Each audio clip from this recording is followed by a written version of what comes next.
hay efectos que consideran que pueden ser motivos a largo plazo, considerando que van a llegar a viejos. Pienso en esa pregunta, ¿el fitness la tiene? Pero ¿qué podríamos hacer ahora? Es como, entonces Doc, ¿para qué vive si algún día va a morir?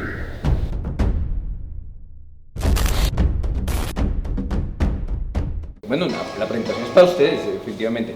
Ellos digamos que hacemos parte de un equipo de trabajo que trabajamos en áreas de ejercicio físico, pero especialmente en fisiología del ejercicio.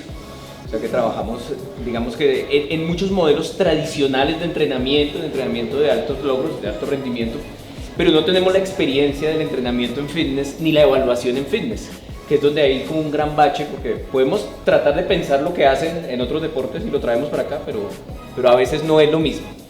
Y este equipo estará constituido entonces por Carlos Enrique Melo. Carlos Enrique es médico cirujano de la Universidad Nacional de Colombia, es fisiólogo de la Universidad Nacional y trabaja en el área de fisiología del ejercicio y es profesor de fisiología en una universidad de Bogotá.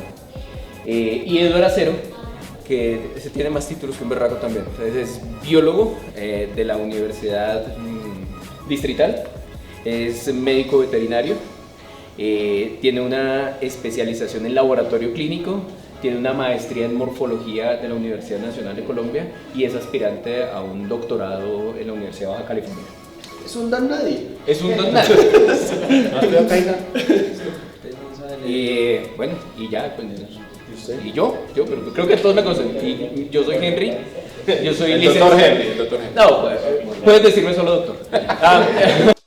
Y yo soy licenciado en Educación Física, soy médico también de la Universidad Nacional, también estudié Fisiología en Francia y tengo un doctorado en Biociencias de la Universidad de La Sabana. Bueno, para ustedes que no me conocen, mi nombre es Julián García, bueno, el doctor ya me conoce. Yo como tal soy egresado de la Universidad de Exeter, yo hice Sport Science en Inglaterra, tengo un Magister en Sports Nutrition y Performance de la Universidad de London Borough, un par de especializaciones en Estados Unidos y mucho trabajo con Polo Queen International en la parte de Strength and Conditioning.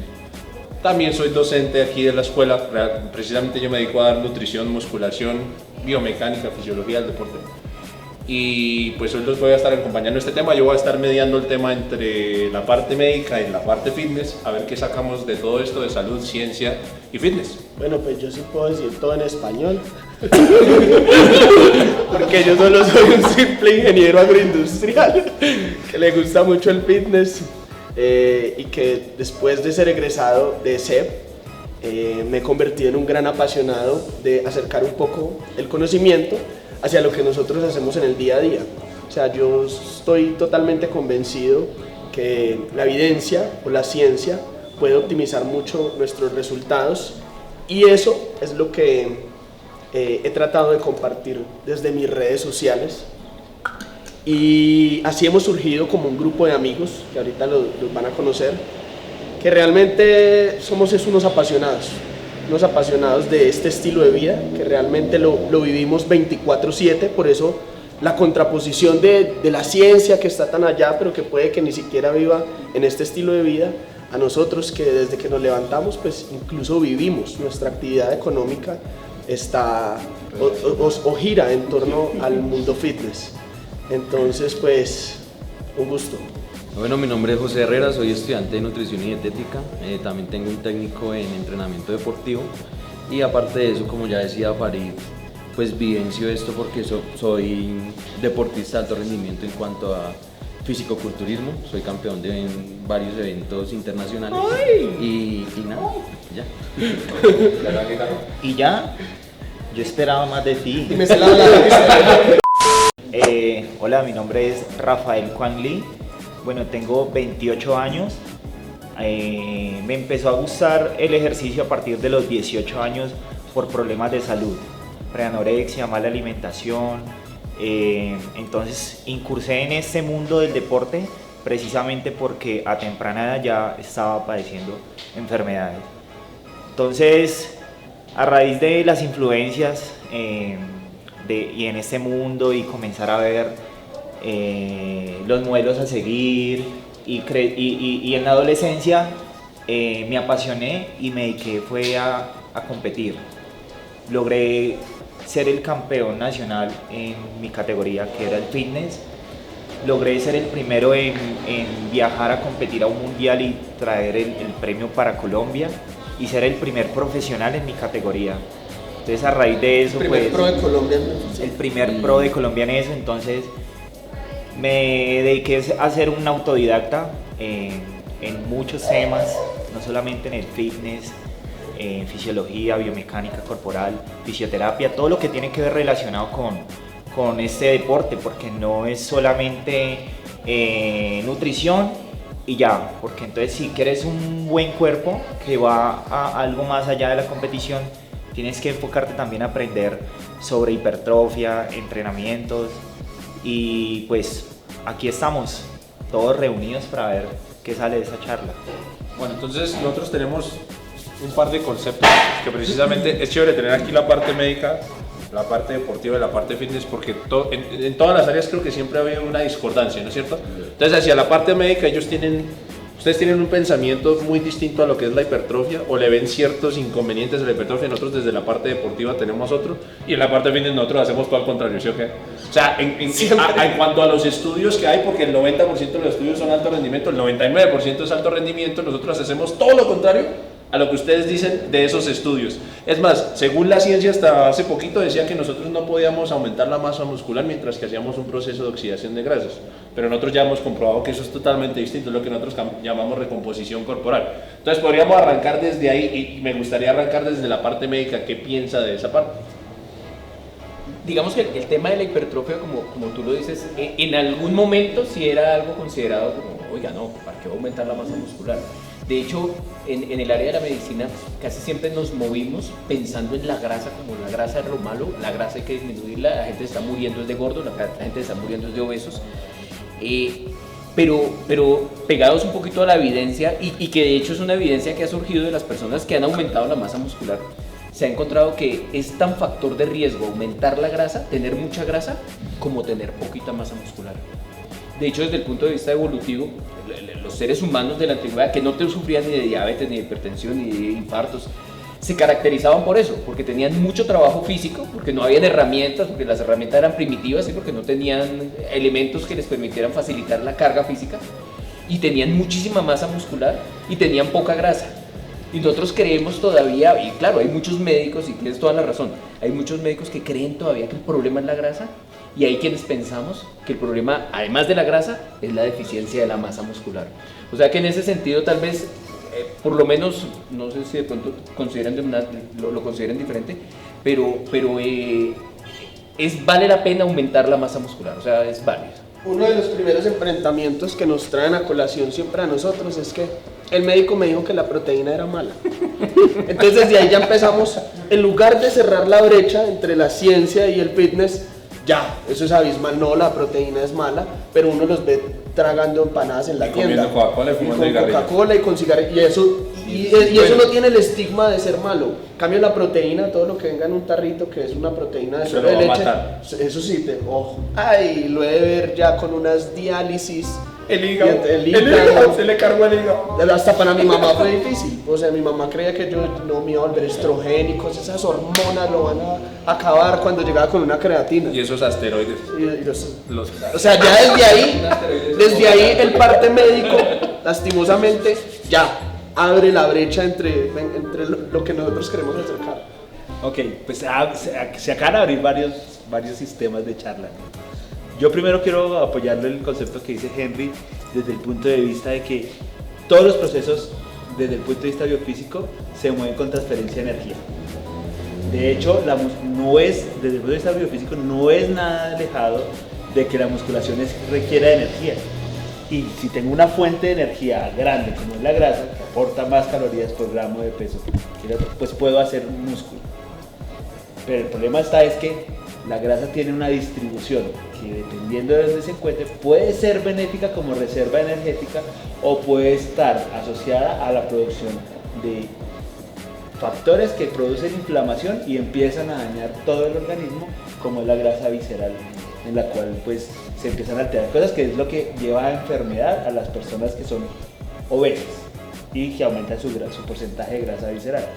Pero además, con respecto a lo que tú acabas de decir, resulta que el problema de la proteína no es tomar la proteína, sino emplearla en un proceso anabólico. Cuando no, pues ese exceso de proteína lleva a que se tenga que eliminar y eso sobrecarga al riñón, lo pone a trabajar de más.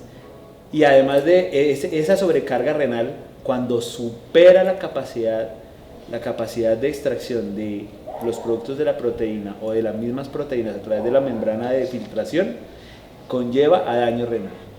Entonces, eso es el miedo del médico, que no se acerca al ejercicio para la utilización de ciertas sustancias. Pero en el consumo de proteína, precisamente lo que hay que tener en cuenta es cómo es el balance de nitrógeno que necesita mi cuerpo dependiendo de la cantidad. Y tú que eres especialista en nutrición, sabe que uno, si requiere formar músculo, tiene que tener un balance de nitrógeno positivo, consumir más proteína.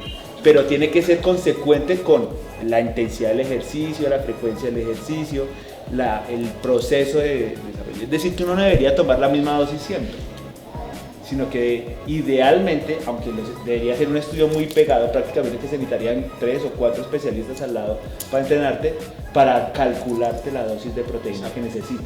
Y con respecto al proceso evolutivo, pues estoy de acuerdo.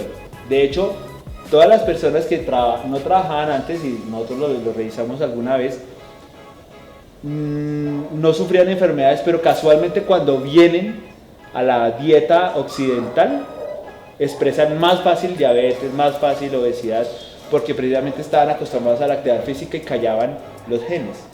Y con las experiencias con los indios Pima de Estados Unidos, los cuales apenas empezaron a comer Coca-Cola y hamburguesa, se volvieron diabéticos. Entonces, todo está en regular el balance de la ingesta de cada uno de los nutrientes dependiendo de las necesidades que hay.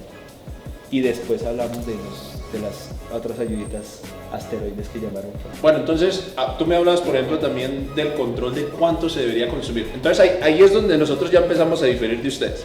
Porque es más, en el conversatorio pasado con el doc teníamos la discusión que el doc decía que en teoría nosotros absorbemos entre 1.2 y 1.5 por kilogramo de peso.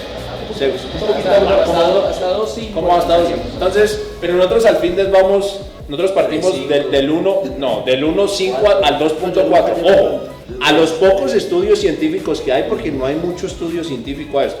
Yo voy a los estudios y obviamente tú vas a los estudios. Ahora yo les pregunto a ellos, para ustedes, por kilogramo de peso, a sinceridad, ¿cuál sería el máximo consumo de proteína que ustedes darían? Para lo que nosotros hacemos. Ojo, yo no estoy preguntando ni salud ni bienestar, estoy preguntando para lo que nosotros hacemos. Lo que yo he llegado a consumir en un día, o sea, cuando estoy exagerado, es máximo 3.5, 3.2, ya de ahí no me paso, y obviamente incurro en suplementación, que es lo que los médicos dicen que es malo, porque ya no me entra tanta comida sólida, entonces empiezo a usar batidos. Pero entonces no sé hasta qué punto digan ustedes que eso daña los riñones, porque yo me hago exámenes, por ejemplo me hicieron exámenes hace un mes y los tengo acá, y aparte de eso yo uso ayudas ergogénicas farmacológicas, que eso sí daña los riñones, y mis exámenes están perfectos en cuanto a creatinina, y si hablamos del hígado también está perfecto. Enzimas hepáticas. Las enzimas, todo, y yo sí uso esteroides, y aparte uso una carga muy alta de proteína, entonces ahí es cuando yo digo si es malo o no es malo, porque llevo con ese consumo de proteína alta desde los 17, 18 años y usando esteroides como desde los 20 años, 19 años.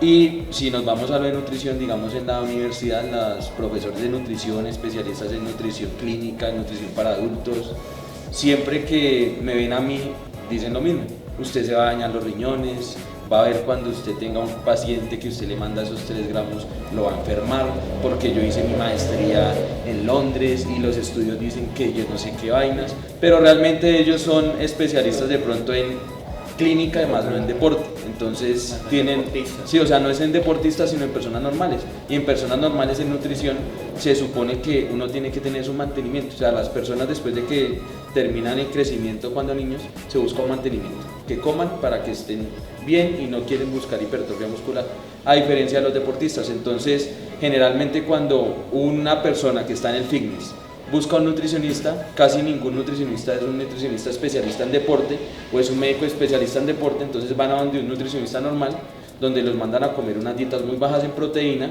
que estoy hablando de dietas de 15, máximo 20% de proteína del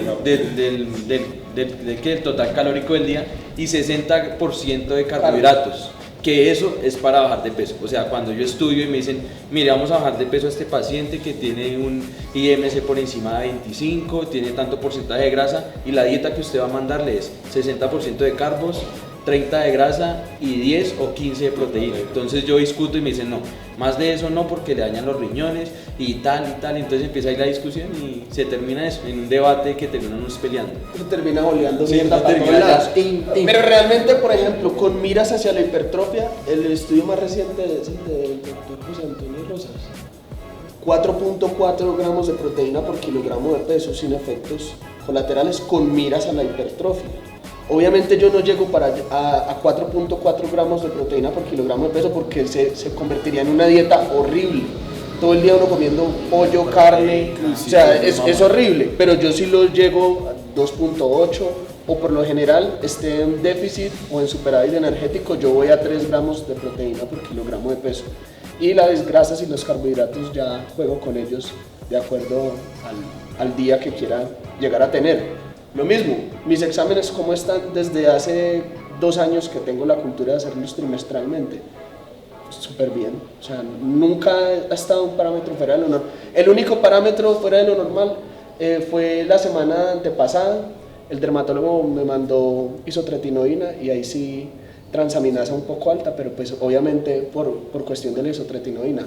Pero todo lo otro, y por ejemplo yo hago ayuno, cada vez mi colesterol está mejor, o sea, cada vez estoy mejor. ¿Qué quiere decir eso? Que no estoy en detrimento de mi salud y que la proteína no es el enemigo.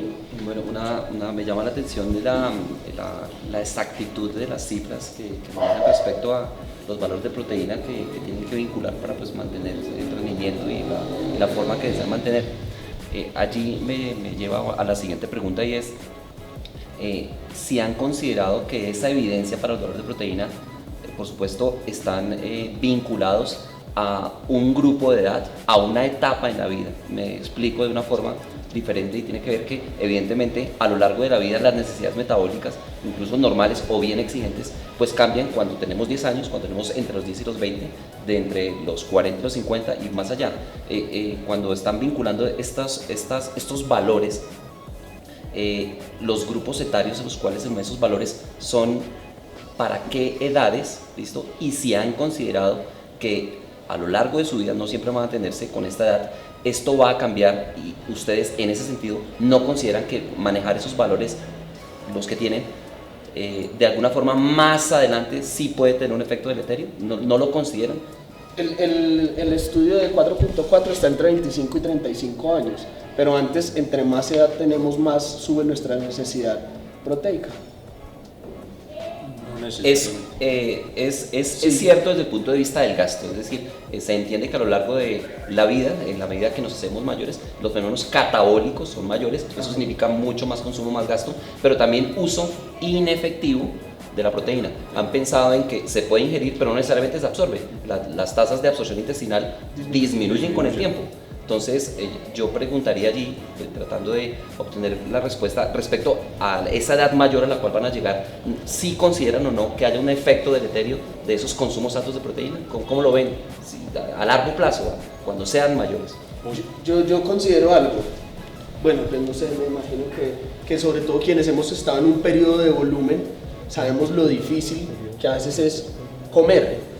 Y yo siempre he tenido, o sea, me lo digo a mí mismo, que no somos lo que comemos, sino lo que absorbemos. Entonces uno de los puntos críticos es cuidar mucho mi microbiota.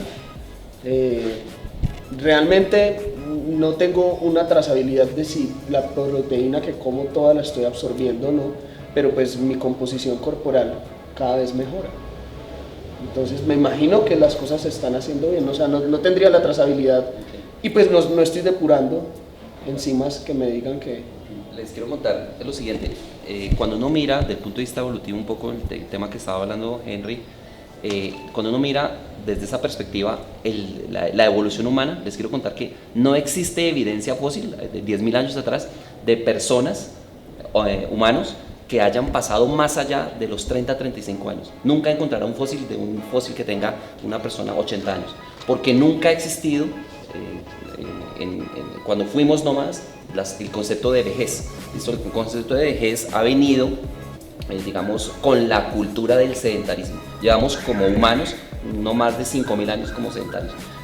Llegar a 70 años es nuevo para la biología, es nuevo para cada una de las células, es nuevo para cada uno de los enterocitos, de los racemocitos, es nuevo para cada célula. ¿Listo? Están ustedes, pregunto yo, forzando esos trabajos de esas células y, sigo insistiendo, no ven el efecto deleterio que pueda tener a largo plazo, entendiendo que para el cuerpo es nuevo esas cargas. No siempre vas a consumir estos valores de proteína logrando los efectos de rendimiento, porque en la vejez, ¿cierto? Por supuesto, vas a gastar más, ¿listo? Con un uso inefectivo de lo que estás consumiendo. Hay efectos que consideran que pueden ser motivos a largo plazo, considerando que van a llegar a viejos. Pienso en esa pregunta, ¿el fitness la tiene? Pero ¿qué podríamos hacer ahora? Es como, entonces, Doc, ¿para qué vive si algún día va a morir? Bueno, a lo largo de toda esa carrera de entrenamientos, de improvisación,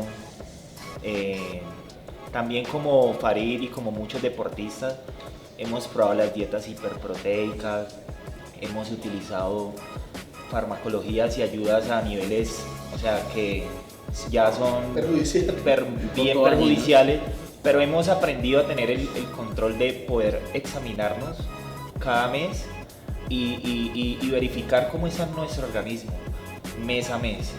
Entonces, por lo general yo, que viví en ese mundo del fisicoculturismo y me relacioné con muchas personas, conozco fisicoculturistas de 70, 75 años, de 80 años. Actualmente ya no usan ayudas ergogénicas, pero gozan yo los veo de buena salud, de buena vida, dedicados a su deporte.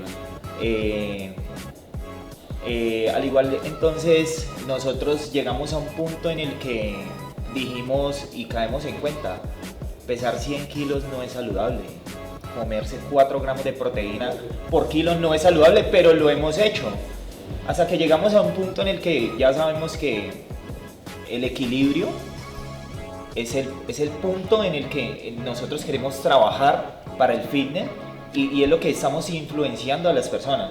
Porque nosotros ya no es la era del fisicoculturismo, de el quiero ser grandísimo, de agrandar mi ego, solamente los músculos, sino entrenar para tener salud, tener rendimiento físico y a raíz de todo eso, la farmacología y todas las ayudas han existido siempre detrás del deporte, siempre. No solo en el fitness. El deporte olímpico, o sea, yo soy amigo de muchos campeones medallistas y las preparaciones, si las vemos actualmente con los estudios que están ahora, llevan más testosterona. Son empíricas y son actualmente gente que ya son de edad. Entonces nosotros también nos basamos como en eso, o sea, hemos como recogido entre todo lo que vivimos y toda la sociedad, pues, que es esta que dedica al deporte. Entonces, yo creo que es impreciso saber que uno puede darle un control y decir, yo no me voy a pasar de ciertas calorías, ciertos gramos de proteína, voy a consumir mi suplementación, mis antioxidantes para mantener mi organismo, la creatinina, enzimas hepáticas, colesterol bien, para tener mayor longevidad. Pero es impreciso uno decir, porque también he conocido personas muy saludables con buenos hábitos y cada cuerpo es un universo muy diferente y mueren a temprana edad. Pero sí, o sea, problemas digamos de genes ya, colesterol alto y preinfarto a temprana edad y son personas que, o sea, es impreciso todo esto. Entonces, pues, nosotros hemos tenido la fortuna de conocer el extremo de este deporte y decir, hasta tal punto no lo llevaríamos. Más bien nos dedicamos a estar en un punto que sea ser esclavo del deporte de 5, 6, 7 comidas al día, porque eso pues tampoco es vida para Eso no es nosotros. fitness No, para vivir o o vivir. vivir para el fitness.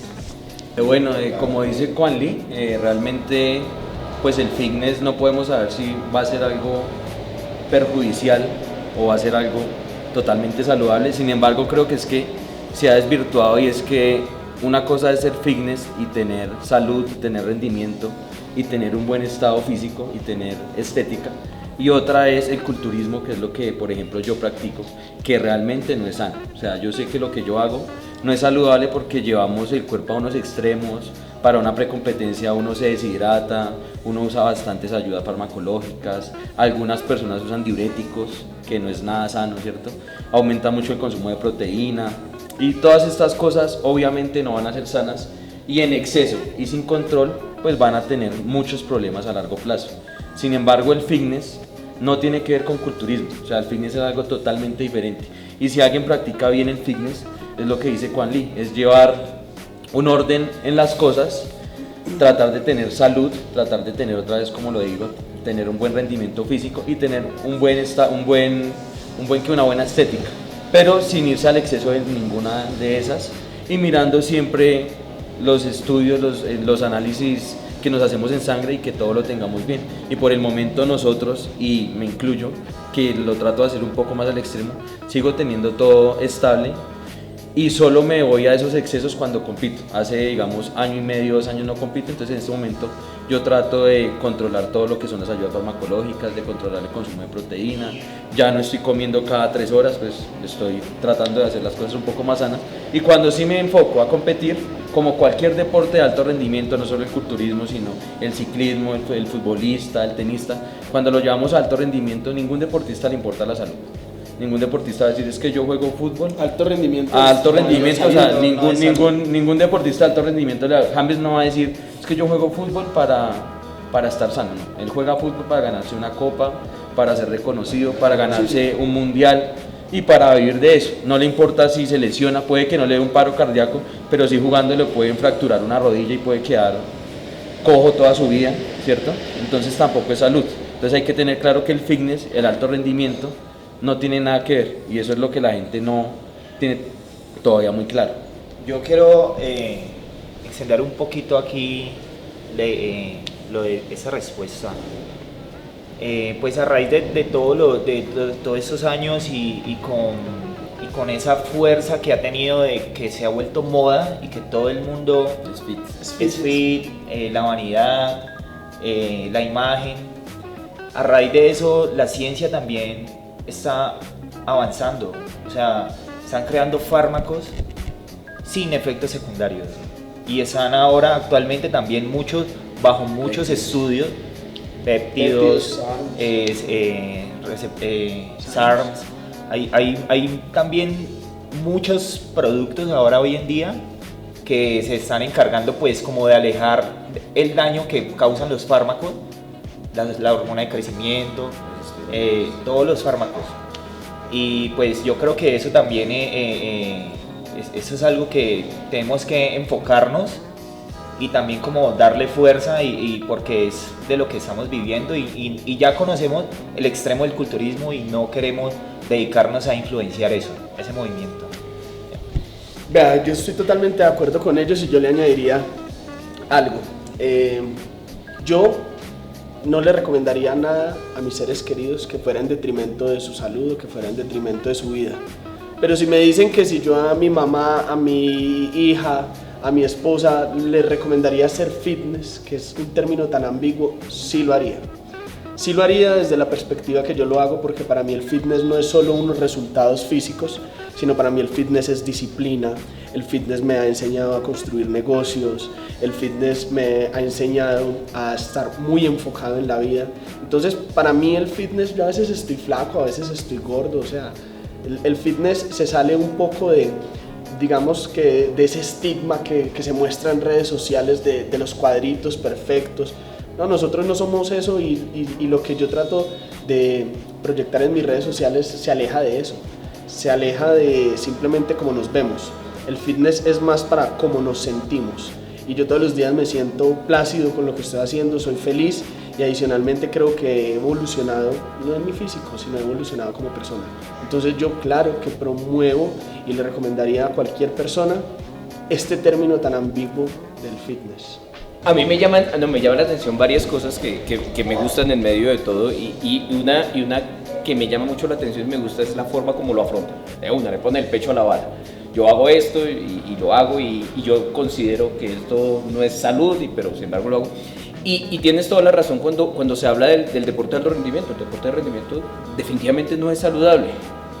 De hecho, algo que se suele hacer mucho en los deportistas de alto rendimiento y que yo lo llamo la letra chiquita del contrato de alto rendimiento que firma alguien, es que cuando decide abandonar el deporte o cuando decide que ya va a terminar su fase competitiva,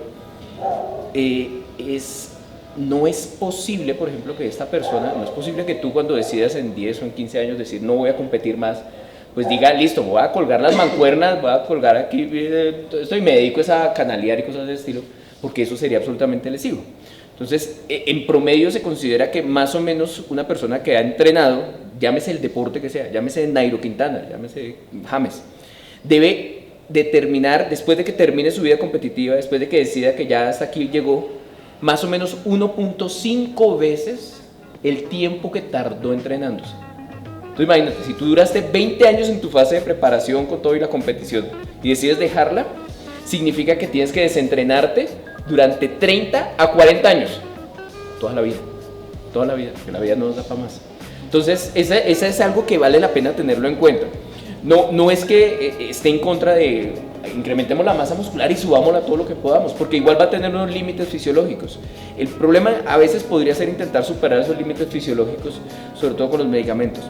En medicina tenemos nosotros una premisa, y es que ustedes saben que hay enfermedades como la diabetes que todos los días están apareciendo medicamentos nuevos para el manejo de la diabetes. Una de esas premisas es nunca formule el último fármaco que salga. Formule los viejitos y espere a que esos que vayan saliendo empiecen a demostrar esos efectos, porque si no terminan sacándolos. ¿Listo? Voy a poner un ejemplo muy de la farmacología. Se desarrolló un medicamento que se llamaban dinedionas. ¿Listo? Super comercial ya con ese nombre. Un medicamentazo para la diabetes y sacaron 5 de una y se les repartieron a todos los médicos y todo el mundo empezó a darle eso a la diabetes y bajaron las cifras de diabetes y de pronto dieron cuenta que los infartos se dispararon. Y dijeron, pero ¿cómo así? Si ya no tenemos tanto diabético, ¿por qué se están infartando? Y entonces empezaron a quitar uno, empezaron a quitar otro, empezaron a quitar otro y se dieron cuenta que ese fármaco que había sido tan nuevo y que lo habían dado y que muchos médicos lo formulamos, pues era el que estaba produciendo la lesión. Entonces eso tan nuevo a veces no es tan bueno. De hecho, por ejemplo, con los receptores selectivos de testosterona ha empezado a aparecer un problema grave. Se utilizan para evitar los efectos, ¿cierto?, de la testosterona en otros órganos. O sea, péguese al músculo, hipertrófeme el músculo, pero no me vaya a generar daño en ningún otro lado porque se pega allí. Eso, ya, cuídeme la próstata, cuídeme el hígado, cuídeme el riñón, ¿cierto? Qué chévere. Pero el problema, por ejemplo, que ha surgido de manera reciente con ese uso de esos medicamentos es que no se ha tenido en cuenta que el corazón, el miocardio, también es un músculo y expresa los mismos receptores que el músculo esquelético. Y entonces, así como hipertrofia el músculo, hipertrofia el corazón. Y ese ha sido la causa por la cual muchos fisicoculturistas han fallecido, sobre todo en los últimos años. Y si ustedes miran en la última década, casi que, lo que pasa es que no se filtran mucho, pero ustedes lo saben porque ustedes están en este medio. Nosotros lo sabemos porque tangencialmente también participamos de este medio. Y esos infartos agudos fulminantes, y uno decía, pero si el colesterol estaba bajito, no era diabético, no era hipertenso, pero se murió de una, ¿cierto? De hecho, terminó de entrenarse, fue lo más de bien, y por la mañana se levantó muerto. Ustedes saben de qué estoy hablando. Pues eso habla de una serie de lesiones originadas en el corazón para las cuales todavía no tenemos un fármaco absolutamente selectivo. Es que eso va a pasar, o sea, es que siempre va a haber la letra menuda, siempre va a haber el que lleve las cosas a los extremos, pero yo particularmente prefiero ver un mundo lleno de gente en los gimnasios, corriendo en la calle, a un mundo lleno de gente en los restaurantes tragando para enfermarse o en los bares. Yo me quedé pensando en una cosa que ustedes dijeron, y es que yo me tomo los laboratorios, yo me tomo cada mes esto, cada esto, ¿sí? Y resulta y sucede que nuestro cuerpo está diseñado para resistir dentro de las adversidades bastantes agresiones. Tanto así que para que cambien los parámetros de la función renal se requiere que se pierda más del 50% de la función renal, que anatómicamente podríamos decir a perder un riñón. Prácticamente lo podemos hacer. Y aún con un riñón tendríamos pruebas de función renal normal, porque el problema está en que las pruebas de diagnóstico renal se asocian a diagnóstico tardío del daño renal. Por ejemplo, el BUN y la creatinina, ¿por qué se hacen frecuentemente y todo el mundo lo puede sacar? Porque no valen más de 50.000 pesos los dos exámenes. Ustedes que se la toman, no valen más de 50.000 pesos, pero tienen ese inconveniente, son tan tardíos. Los estudios han avanzado a este momento a un diagnóstico un poco más temprano que se llama la cistatina C, pero el examen de cistatina C vale aproximadamente unos 200.000 a 300.000 pesos. Entonces, estamos hablando de que existen y habrá población que la puede pagar, como ustedes. Hay población que no, pero independiente de eso también es un examen que casi no se consigue. O sea que por más que quieran tendrían que ir a un centro especializado que pues habría que tener, hay dificultad de acceso. O sea, se puede conseguir, pero... Ahora, listo, les pregunto una cosa. Si usted se cuida y hoy le salió mal, ¿qué va a pasar? Parar, no, porque es que acuérdense que cuando se alteró la función renal, ya tenemos un riñón menos. Ya tenemos un riñón menos y eso no se va a regalar. Entonces, ¿qué va a pasar? ¿Por qué se los pregunto de esa manera? Eso se lo pregunto de esa manera, porque es que andar en el alto rendimiento es andar sobre una línea que es de equilibrio, que usted en cualquier momento hasta allá se cae. Descontrolarse está bien, pero en el momento en que le cambie el examen, el valor del examen y le diga, ¿usted está enfermo?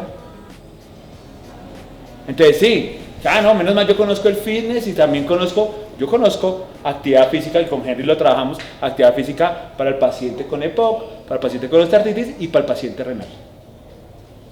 Y ser paciente renal no significa estar conectado a una diálisis.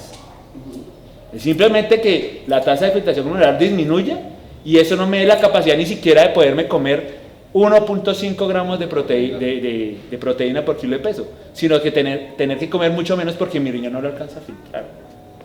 Y eso lleva a elementos tóxicos que me van a alterar la función del organismo, desde cerebro, hígado y hasta la función nerviosa.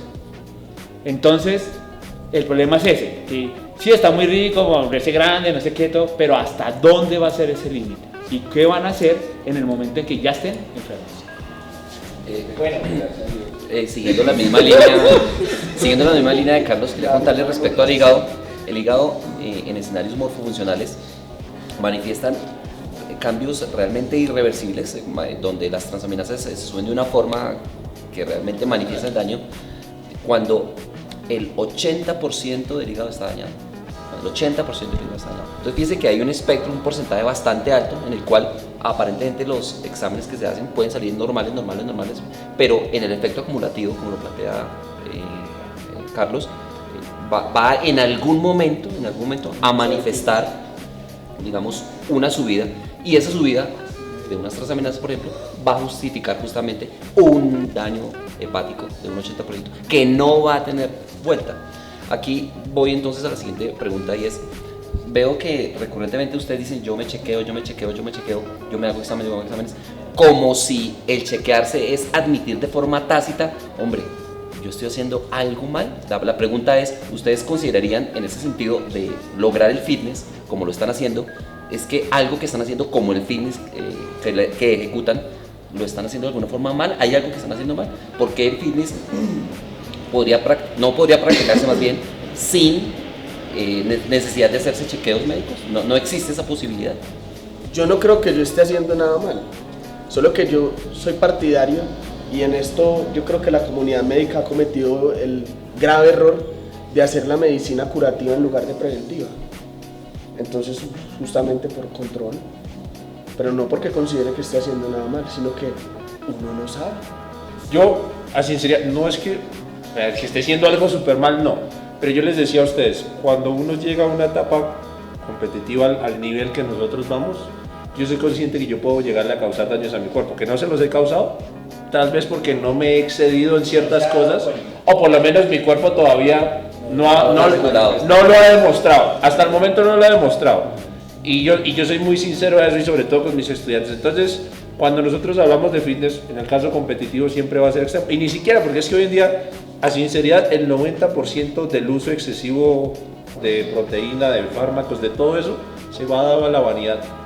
Y eso se los puedo asegurar. Es más, compra más fármacos una persona del común que nunca se va a subir a competir en nada, que una persona que se va a subir a competir. No, es en serio porque es que vuelvo a lo mismo. El fitness se volvió vanidad y yo quiero verme como Farid mañana. Y yo quiero verme como José mañana, pero llevo entrenando 6 semanas y ese ha sido el mayor inconveniente. Entonces, obvio, yo soy consciente que yo le puedo causar daños a mi cuerpo, por eso es que yo tengo esos chequeos constantes como para decir, bueno, ¿hasta qué punto llego yo a decir hasta aquí? Porque yo he llegado a pesar 130 kilos, yo pesé ya 130 kilos, ahorita estoy liviano, peso 108, para mí esto es un peso más estable, me siento más saludable. Es más, corro, salto, tú te diste cuenta mi oxigenación. Puedo hacer el amor. También.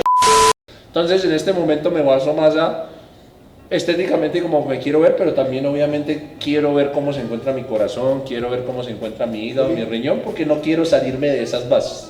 Estos manes hacen que se mueva el 90% de las personas que se mueven en el fitness.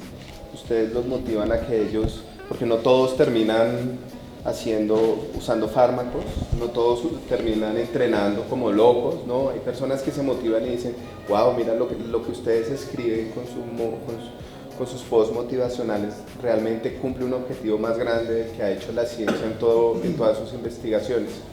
La pregunta es para ustedes, ¿cómo entienden la labor tan importante del fitness actualmente, ¿sí? Y entienden que un doctor, cuando vas, lo único que te dice es haz 30 minutos de ejercicio como si esa fuera la motivación. Es una persona que jamás ha hecho ejercicio, es una señora que nunca hace actividad física, es un muchacho que porque tú lo digas no lo va a hacer, ¿sí?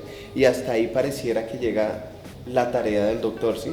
Yo ya le dije, ¿sí? Y esa fue la responsabilidad. Pero cuando unos motivan, ¿sí? Pareciera que todos nos vamos encima del fitness porque no tienen la suficiente experticia, porque no tienen los títulos o porque no tienen el doctorado. ¿Sí? Si hay doctores aquí, discúlpenme, no es por ustedes. ¿Saben a qué me refiero? Llega un momento, dice, ustedes no pueden hablar de eso, pero a mí tampoco me importa hacerlo, ¿sí? Ustedes no deberían estar usando eso, pero tampoco lo voy a estudiar y tampoco les voy a decir cómo es, ¿sí? Ustedes no deberían estar influenciando tanta gente, pero es que mi trabajo es otro, ¿sí? ¿No hay un punto medio? Por supuesto que hay puntos medios. De hecho, hacia allá es hacia donde deberíamos apuntar. Bueno, yo he pasado por muchas cosas, ¿no? Empezando que soy chino y terminé por acá en Colombia, no sé cómo. No sabe mandarín, pero tampoco. No sabe mandarín. Yo tuve lapsos en mi vida estuve medicado, consumiendo fluoxetina, también otros antidepresivos, y el mejor antidepresivo para mí fue hacer deporte, liberar serotoninas, endorfinas y hasta oxitocina de la manera pues, más natural posible. Creo que eso me salvó, entonces punto para el fitness. Segundo, pienso yo que en todo el mundo, en cualquier gimnasio, en cualquier esquina, tú puedes encontrar farmacología de garaje. Puedes encontrar en cualquier gimnasio a un instructor que te venda fármacos. Entonces, yo pienso que, y es un lema que siempre he tenido, la prohibición solamente consigue una falsa sumisión. Entonces las personas como ustedes que son capacitadas, yo creo que lo mejor en este movimiento es educar, porque cuando usted educa a una persona, usted lo hace ya responsable de, usted verá, ya sabe cuáles son los riesgos, usted verá si lo toma o lo deja. Pero póngase a pensar algo, nosotros tenemos una convicción firme de que este ya es nuestro estilo de vida, o sea, no estamos ahí como que, ¿será que soy fitness o no soy fitness? Y sin embargo, todo lo que ellos nos han dicho en este momento ha sido malo para el fitness, ¿o no? Entonces ahora coja una persona ahí, virgencita, que está medio fitness, y que lleguen estos tiburones y le digan toda esa mano, no, pues yo no soy fitness ni por el hijo de puta, o sea, ¿yo qué prefiero? No, pues seguir mi vida normal, el fitness es muy peligroso. Entonces, No estamos hablando de eso, pero queremos ir al centro, o sea, lo que queremos decir es fitness no significa exceso, ni significa fármacos, ni significa esto, sino significa lo que tú decías, el mejor antidepresivo, el deporte, una buena alimentación, un buen estilo de vida, porque esto debería ser un estilo de vida, no tiene que ser un extremo. El problema es que se nos fue al extremo, ¿y qué hacemos ahora para devolvernos de ese extremo en el que estamos?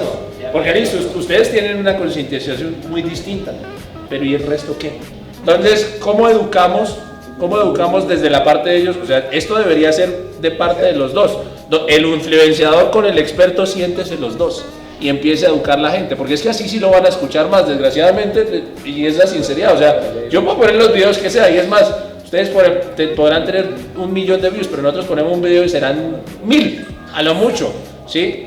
Pero entonces a eso es a lo que vamos, buscar ese balance y cómo traemos de este lado y de este lado, para lo que tú dices, educar a las personas de la manera correcta. Creo que ahí es donde está el punto, y precisamente mi comentario iba a eso. No es que se sientan agredidos, es que no hay nada más perverso que el sector médico, y ojalá este video también lo vean los médicos, porque va para allá. No hay nada peor que un congreso de medicina. Termina ese berraco congreso de medicina y todos borrachos tirados en el piso. Es una cosa degradante, ¿sí? ¿Cuántos médicos hacen ejercicio físico? ¿Cuántos médicos son capaces de mover allá en el press banco plano el 50% de su peso corporal? Realmente eso es muy poquitos. ¿Cuántos son capaces de caminarse, ni siquiera correr, ni siquiera trotar, caminarse 2 o 3 kilómetros? Caminar, no lo hacen. Vamos más allá, y es cuántos del mundo de la salud tienen un estilo de vida saludable. Claramente Pero voy partiendo de esa base. quiero ir un poco más allá, y es que los médicos lo reconocen, y de hecho solamente el área que se dedica al deporte es lo que tratan de hacerlo, y de hecho en los congresos de medicina del deporte las actividades de finalización son una carrera o una competencia, incluso aquí en Colombia. Pero desde la medicina del deporte se está intentando hacer. Existe un programa que nace desde Atlanta que se llama Exercise Medicine, que en Colombia tiene su representante, el doctor John Duperle, y el profesor, el compañero de trabajo que se llama Felipe Loelo. Ellos dos promueven la actividad física para las Américas. Ahora, eso nace desde la medicina. Obviamente, las otras especialidades se enfocan tanto que obvian el medicamento más barato que existe, que se llama ejercicio, que está asociado a un estilo de vida. Pero yo quiero remontar un poquitico más en que el problema está en las definiciones. Y es una definición que nace en los años 90 y desafortunadamente no nace del gremio del ejercicio, nace de los cirujanos. Que para nosotros decir cirujano, ¿sí? Es un poco distante. No digas, ¿sí? Pero es que estamos confundiendo ejercicio de fitness y de deporte. Ustedes mismos lo han dicho, ustedes son deportistas y para nadie es ciencia oculta, ¿sí? ¿Sí? Que cuando uno practica deporte se genera una cultura del autodaño permitiéndomelo yo. Yo sé que puedo estar mal, pero me chuzo. Yo puedo estar mal, pero entreno 12 horas al día. Yo puedo estar mal, puedo estar dañado la rodilla, pero mañana compito y no la puedo perder. Entonces me tomo todos los analgésicos que pueda para competir mañana. Se los digo porque yo también fui competidor. ¿Sí? Pero hay una cosa, cuando se le empiece a enseñar a las personas, y el problema es la masificación, que el concepto de fitness es un estilo de vida que está asociado a una práctica del ejercicio, que es organizada y que está dentro de los límites que su cuerpo tolera y le permiten cambios para el beneficio de la salud, ahí vamos a tener que no necesitamos tener esos cuerpos cuadrados, exuberantes, más bien hacia el concepto fitness, para poder influenciar a la población a mantenerse saludable, no con medicamentos, sino con ejercicio. Entonces, ahí viene la cuestión, porque es que tú dijiste una cosa muy bonita, y es el ejercicio es el medicamento más barato. Pero resulta que es que la medicina, porque el 80% de mis amigos, todos son médicos, se volvió un negocio. Y ustedes mismos lo saben, porque es que un congreso de medicina es, ojalá esto se vea, lo vean los médicos, a ustedes me equivoco, me perdonan si me equivoco, pero la gran mayoría de compañías farmacéuticas les paga algo por una receta médica. Y ahora tienen que informar cuánto pagan. Entonces se volvió negocio. Entonces, ¿qué pasa? Que obvio, nosotros desde la parte del deporte, ¿sí? Los profesionales del deporte, nosotros hacemos prevención, o esa es mi función. Por lo menos los estudiantes que yo educo, los educo para salir a no solo darle el cuerpo bonito a la persona, pero a prevenir la salud de esa persona, porque no me interesa que llegue a ser enferma. Pero entonces la prevención también debería venir desde la medicina, pero resulta que es que la medicina se volvió un negocio. Entonces yo no quiero prevenir un enfermo, yo quiero venderle medicamentos, recetarle, porque desgraciadamente a ustedes estudian 7 años solo para tener un pregrado, 7 años, y que salgan a pagarle una miseria a estos pobres muchachos. Pues obvio, ellos van a recetar lo que les toque recetar, porque tienen que completar todos esos años de estudio de alguna forma. Entonces, ¿cómo hacemos también desde la medicina, ¿sí?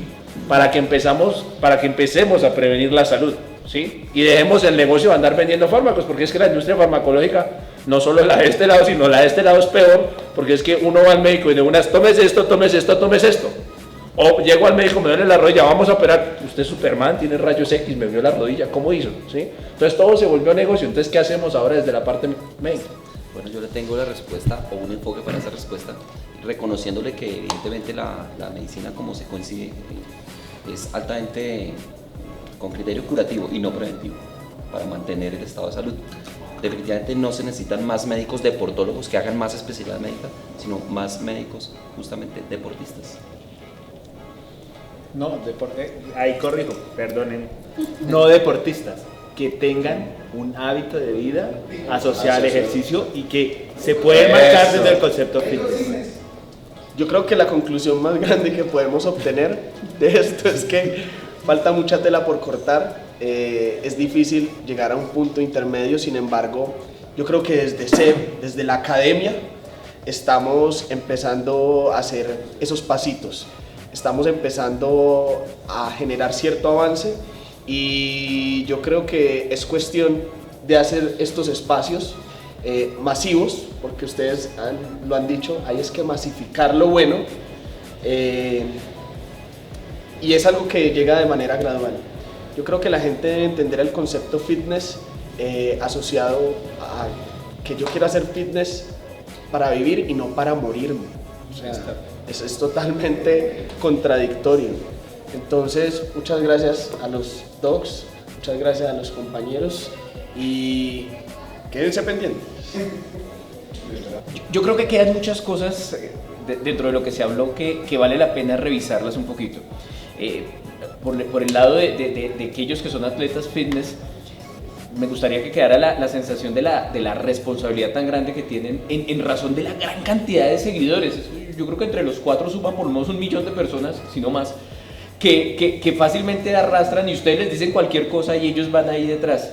Entonces eso acarrea una responsabilidad bastante grande. Pero también nosotros, los médicos, tenemos una responsabilidad. Una, tener redes sociales más fuertes que nos permitan llegar a ser competitivos, probablemente, eso es difícil. Pero también tenemos responsabilidades desde la academia, desde la formación de los médicos. Tenemos responsabilidad de los médicos ya graduados de volverlos a la academia, volverlos otra vez a traer y decirles, oiga, pilas, ¿ustedes qué están haciendo? Ustedes se dedican a la medicina curativa, como tú lo dices, ¿cierto? Ustedes están haciendo las cosas bien, porque nosotros tenemos una responsabilidad bastante grande. En la actualidad tenemos la necesidad de mover gente, pero no lo estamos haciendo. influenciamos las 5 o 10 personas que vemos en la consulta. Y de esas no nos hace caso ninguna, probablemente. Si nos hace caso, si al caso, una. Entonces, creo que tenemos también que fortalecernos y dejar muy claro lo que consideramos es ejercicio físico para la salud y visto desde la parte médica. A mí me gustaría cerrar con esto, y es una pregunta solo para ellos tres. Si ustedes pudieran elegir entre salvar el último huevo de ballena del mundo para que la especie continúe o la paz de solo Colombia, ¿ustedes qué elegirían? ¿El huevo para que salven todas las ballenas del mundo o la paz solo en Colombia? Man, ¿Qué pretende? estoy ¿Usted le dio pensando, vaporizador? estoy pensando en qué especie de ballena pone un huevo. Cuando se dan cuenta que ya están como un ejemplo. Entonces ahí está. Y pues yo creo que como la conclusión que sacó él es más hacer una muy buena sociedad, más que intentar ustedes ser médicos o nosotros intentar ser así. Porque es que el que llega así es porque empezó a los 18, a los 16 años con un amor y el berraco. Entonces, en el tiempo es una carrera tal cual que tiene las mismas horas de comprensión. Entonces, se necesita más una sociedad que... Ya está más cara. Sí, claro. Ya no se pone a hacer cuentas. ¿Sí? Pues si 250.000 pesos vale los vale. Es que no, como lo digo. Vale la suma de 250.000. O sea, lo digo que a nosotros no nos alcanzaba. Esos muchachos en pantaloneta que van a poder pagar 250 Que los médicos también aprendemos una cosa que se llama epidemiología, ¿no? Y es las pruebas hechas para todo el mundo. Y pagué 250.000 pesos a 1.000 personas, que ni siquiera es el 1% de la población bogotana. A ver ¿quién sustenta eso? Cuando uno mira desde el punto de vista justamente poblacional, ahí está la ganancia del médico en el plan curativo. Y es que una prueba muy barata cuando la masificas, por supuesto, de eso se trata, ganar dinero. Se fue el bonus track. Muchas gracias por los apoyos.